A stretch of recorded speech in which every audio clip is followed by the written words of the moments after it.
Okhulumayo nguSibongile. Lana sizobe sisebenzisa ama-radical equations upart 1. Lana sinikiwe ukuthi uma umuntu ibanga lokubona ilanga ngosuku kungu-v is equals to 1125 kanye ne-square root sika-a engaphansi kuka-1000. Lana basibuza ukuthi i-visibility ikuphi kanye ne-altitude. La kwamele sizithole zombili. Bese la ngaphansi baphinde bathi uma uJerome abona ngebanga lika-150 miles.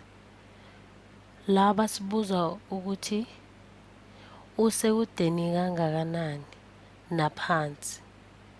Le ngaphansi le abakhuluma ngayo yile altitude le esicelwe yona.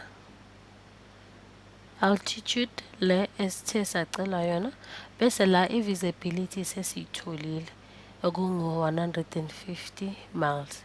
Isibalo sethu sizoqala ngale visibility esithe sanikezwa yona engu-150 miles. La asike sihambeni siyobhala loku esithe kwasanikezwa kona sichubeke ngesibalo sethu. Na i-visibility yethu sekuyi-150 miles is equals to 225 kanye nale square root les sika-a lesika-altitude esifuneka ukuthi sisithole ekugcineni engaphansi kuka-1000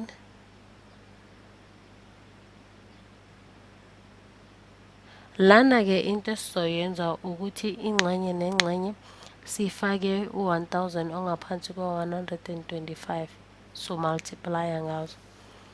La kule ngxenye le sizothi 1000 ongaphansi kuka-125 kanye nale ngxenye enye sizoyenza njalo sifake u-1000 ongaphansi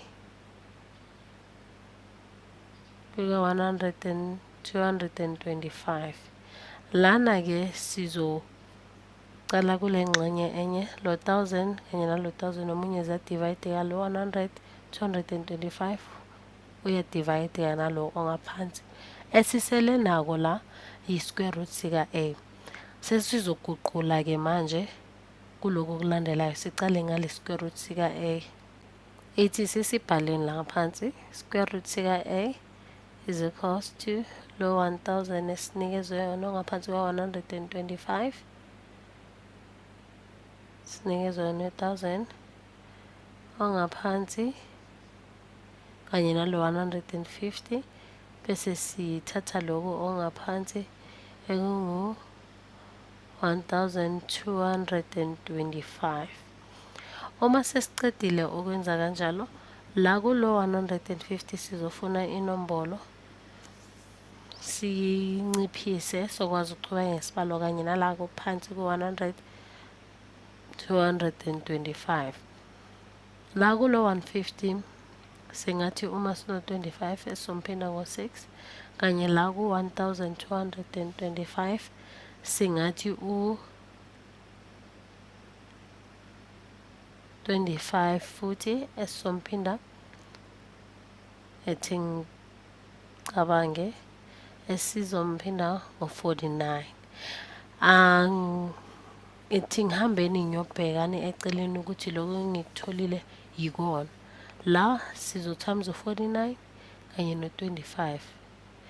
La esizokuthola ngaphansi ngo-245 bese siyachubeka la esizokuthola ngaphansi ngo-980. Impendulo esizoyithola la ngu-1225.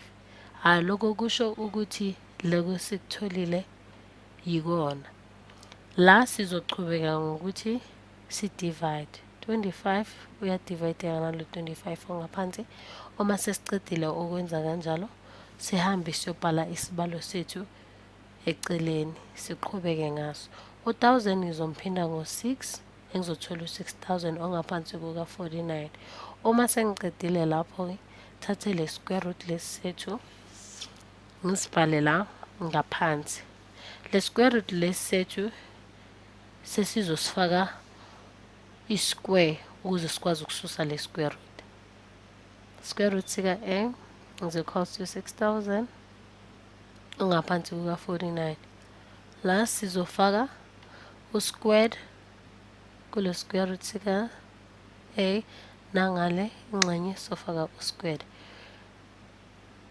Impendulo esizoyithola uma sesifake lawo ma-bracket sesothola u-A ohamba yedwa bese la siyasihlukanisa u-6000 uzoba ne-squared sakhe kanye nalo 49 ongaphansi uzoba ne-squared sakhe. Bese ngoba sinezinombolo ezinkulu la angeke sikwazi ukuthi sixazulule singasebenzisanga i-calculator. Into engizoyenza manje ukuthi sithathe i-calculator sizixazulule ngayo. Ake ngiyithatheni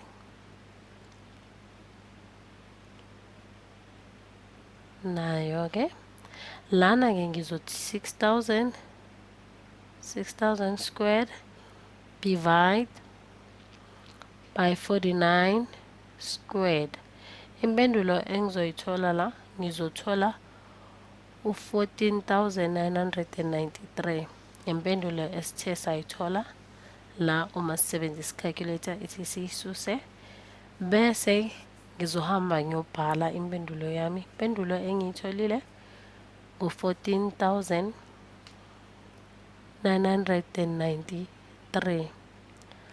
Le esiyitholile yi-altitude yethu ebathe basifuna yona la ekuqaleni engu-14,993 bese ne-visibility yethu basinikezile yona le beku-150. Sikwazile ukuthi siqhubeke nayo esibalweni. Ngiyabonga.